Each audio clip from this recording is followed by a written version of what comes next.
Hello and welcome back to the Fox Strength Performance YouTube channel. I am Taylor Fox and I started a new program. So I'm going to show some footage today from a squat day that I actually did before starting this program, but the style of it is kind of similar to what I was going to end up transitioning into. So I bought the ebook for Four Horsemen that was written by Brian Alsruhe. I'd watched his YouTube video on the program years ago and I was really interested in it. Wanted to do more of an undulating style of periodization. For a number of reasons, it just didn't seem like what I was looking for at the moment. I just thought it was cool. And lately I've been like, I think that's what I need more of instead of trying to do this like straight linear or conjugate with the 2 max effort days back to back, 2 dynamic effort days, kind of the same thing every week, building up. So I wanted to vary it a little bit more, and some of the things he puts in here too are ruthless. So I feel like I could really use it to push myself and get better and just commit to something a little bit different and new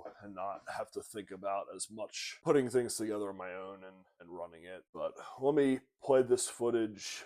So started off with some sled dragging, reverse sled dragging. Now, this wasn't anything that was in the days. I hadn't actually gotten the ebook yet, but I was just like, this is something that I could do to start with. It's funny because, and we'll get into the subject later, but I worked about 10 hours this day in the freezing cold. I was at a flag football tournament. There were a lot of indications that it was going to end earlier. The guy I was working with left, and then all of a sudden I had this championship game and was there much later and just wanted to be done, couldn't feel my feet. And then it's like I get home and like, yeah, I'm going to go squat. And my quads immediately started to cramp. And so it was an interesting start to this training session. But in general, it's allowed me to like incorporate more strongman movements without going as heavy and going crazy with this kind of stuff. So it's nice to like kind of start off the training session with some lighter strongman movements and keep that crispness and technique going for different movements. So, you know, duck walk, farmer's walk are ones that I've enjoyed doing so far, as well as some a little bit of yoke, Zercher yoke, doing some sandbag rows, like incorporating the sandbags a little bit. So we finished that up and then we get into the squats. And like I said, I worked, my quads were cramping from doing the reverse sled drag, which I was probably a little over ambitious with. And so then these squats felt pretty rough. And this is the kind of thing where I was like, I don't feel like I kind of screwed myself a little bit or like was over ambitious with like coming in tonight to squat. But I think this is a big thing. It's like you're either going to start today or you're going to start tomorrow or you have already started. And so like now I'm filming this a handful of days into the new year and it's like this is what I needed was that day and then these past 5 weeks of training. And it's funny, like now finally getting around to filming this and it's like, yeah, this day was like 6 weeks ago. That's what I needed to do, was to suffer through this and then suffer through a lot of those initial days to start this program. And it's like, yeah, I'm programming SSB paused squats like to start with box jumps, and like I did them today with a 45-pound plate, and then I kind of drew it back to doing just some body weight box jumps, but I'll probably add the weight back in later. Like it's not pleasant and it's not a variation that many people like. I feel like that's what's hard and what I needed to like build my legs and build my upper back with the SSB. So that's what I went ahead and did, and like jumping into the difficulty of it, but not like, you know, like I'm gonna load this bar up to like 600 and if I die. Like I'm still smart about it, but yes, it's very hard training and I'm jumping right into it. And that's really how you progress, by not holding back and just starting the program and going ahead with it. And like since then I haven't missed a day. I've been on track and I've been sick and I've had issues, but I still got all my days in and been good about it. So for people that are like either apprehensive about starting or do 3 weeks of a program, oh, it's not working, I need to do another something else and just shift the path for the next 9 weeks and do a different program that's going to get me to where I want to get for this comp prep. Like I felt the same way for the first 3 weeks, and like this squat day that I did on this particular day, like I wasn't feeling strong. I wasn't feeling like I was getting back into things and moving well. And it's disheartening, but just stick with like what you're doing and like trust the process there. And it's like a lot of stuff that maybe you don't think you need to be doing. Ab wheel rollout,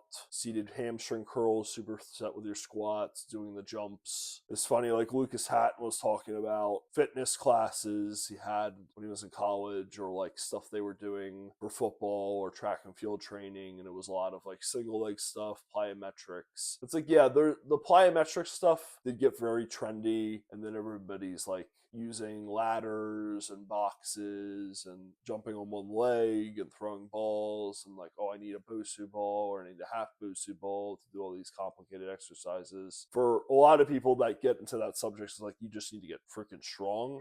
But like Lucas was like, hey, those movements were actually important, and now like I incorporate some of that stuff in an intelligent way into my program that keeps things like moving forward, building my athleticism so that I can do these more complicated events in strongman, and like I move a lot better than a lot of these other guys, and the joints are staying healthy because I'm not just beating one movement into the ground over and over again. There's more variety and, you know, an athletic basis to the program, and how you're setting your foundation. So that's how I've always approached it with the giant sets. This program with 4 horsemen is a little more brutal, I would say, with the giant sets, and Brian is kind of all over the place with like the assistance movements. It changes week to week based on if it's light, medium, heavy, or brutal. And I've tried to modify some of that stuff because I've just been like, I'm not doing this particular thing, but I'm still going to do something that's very hard. So never had reverse sled drag the first 5-week wave, but I did it today on this day that I filmed, and then I did it this past week actually, because I just felt like it was a good movement for me to incorporate. Or like doing sled rows. So I did the inverted rows for the bench day one time to warm up, and I was like, I'm going to do sled rows today, and then I can do a sled push with that, but I'll still do the explosive push-ups that he prescribed. And I feel like it's just a little bit more efficient for me. Plus I'm getting on the turf, moving the sled around instead of just like doing inverted rows and push-ups and like jumping jacks or jump rope. I don't really jump rope, terrible at it, so that might be something I actually need to work on. New Year's resolution. Yes! I like a lot of these other movements, and it's stuff, you know, traditionally for meathead strength athletes, it's like, oh, ab wheel and freaking like these weird mountain climbers or like burpees. I'm not doing that. That's all CrossFit stuff. But it really does help, and I love to like keep the body moving and be a little more explosive through full ranges of motion from the ground up, being able to jump and get off my feet and be powerful. So I enjoy training like that, and I feel like it's helpful. And then I got into belt squat here. Some of the stuff that Brian has later on is like 4 seconds up, 4 second pause, 4 seconds down. Sorry, 4 seconds down, 4 second pause, 4 seconds up. But basically 4 second tempo for every stage of the lift, and then superset that with isometrics. So it was very rough. So I did a little bit of something like that today with the single leg iso holds. He prescribes wall sits. So when I did this like really rough day a few weeks back, I did, I think, 3 sets of split squat iso holds, and then I did 4 sets of wall sits. So 7 rounds was not great, but I pushed through it and got to the end. When you're doing 12 seconds a rep, it's definitely takes your soul, but it feels very rewarding to get through those finishers and those giant sets and come out on the other side, and then it's like, oh, this isn't really that bad. Like, I can do this next week, or I can do something else. The iso holds huge for my knees, very big for getting over patellar tendonitis. I started to push press again, so I'm really glad I've been incorporating those. And like I said, like, squat felt terrible this day, but this was a squat weeks later. Again, not crazy heavy, 396, but really hammering the pause reps out, and ended up doing 10. I was proud of myself for that. I felt a lot better getting down the depth and the way my knees were feeling, the way my hip was feeling, to get over some of these nagging things. Like, I sat around for 8 weeks not doing barbell movements, and this SI stuff I had wasn't getting better. The hamstring stuff I had wasn't getting better. The knees were a little achy, but not like overly bad. But you're like, well, the rest should help. But it's like, actually getting back into things is where that's really going to benefit you. And then this was a 550 pause squat with the SSB. I definitely think I'm good for 600 for a pause single, but I'm not like pushing out like crazy. I've gotten back up to like 628 on the Buffalo bar, and I was really happy about that. I'm definitely more inclined to do a Buffalo bar, a box squat, or just like a wider stance, competition stance, free squat, and I feel great with that for 2 or 3 weeks. The problem is that it beats my shoulders up even with the Buffalo bar and my elbows. Like it's like getting lateral epi in my right elbow, so I was like, I gotta be smart about this. It's kind of like ego lifting and not. I'm still developing what I need to develop, but at the same time, I'm able to go much heavier than I would on an SSB, obviously. Crush a double with 628, no problem. People are like, that's crazy, but it's like, well, I've done 5 with 635. And I would like to, push that more and get like competitive with my powerlifter boys that are like hitting mid 7s, 800 on a squat, but I'm also like, that's not really where my goals lie. So to be racking that kind of weight on my back every week isn't really smart. So kind of, SSB, Buffalo, go back to SSB. Maybe I might try some new stuff with the transformer bar. I did a bottoms up squat with the SSB with chains. I didn't realize it was going to be so low. I jacked the monolift like literally like all the way up. And I get all the way up. I set the straps like really high, and it was still like a very deep squat. It was hard to get like under the bar. I eventually did figure out the setup, but it was like, okay, this isn't really what I wanted, and it's probably just easier to do it out of the rack, like on the Rogue rig, or like I have the safety straps here at home. So either one of those I think is more optimal, but it was good to give it a try. But anyway, very long digression, but just coming around to, it was a difficult day. It was a very hard session to do when I feel like I was just trying to work back into things, but I'm very passionate and inclined to do hard things. I want to push that more in the new year. And the fact is, like, I feel like I do train very hard, and I'm diligent about getting my days in, getting my food in, sleep at least like the minimal amount, and hydrate, and like I prepare my intra workout. It's a detailed process. I'm meal prepping and all of that, but there's always room to push more. People are like, you're crazy. Like you track it on your watch, you're burning all these calories every session, and now it's like, oh, well, now I'm going to start sessions with 10 runs of farmers, doing deadlifts, like doing assistance movements that are very difficult. I've started like going to the gym if I just wake up in the morning and it's like early, because I will just wake up randomly and it's like 3:30 and I'm just going to go to the gym. So I've been showing up at 4 a.m. and training, and people are like, oh, you train now, but then it's like I'll train at night too sometimes, which not a lot of people advise. Like, you should be training the same time consistently each day, each week. I think that's great. For me, it's kind of like I get something out of this and I like it. The problem is, if I set an alarm for 4 a.m. every morning, I will get into a huge conflict with my fiance, and I don't want that. So I was just like, I'll just go with the no alarm, and it's like Eric Thomas says, it's like motivation wakes you up. No alarm clock needed. My passion wakes me up.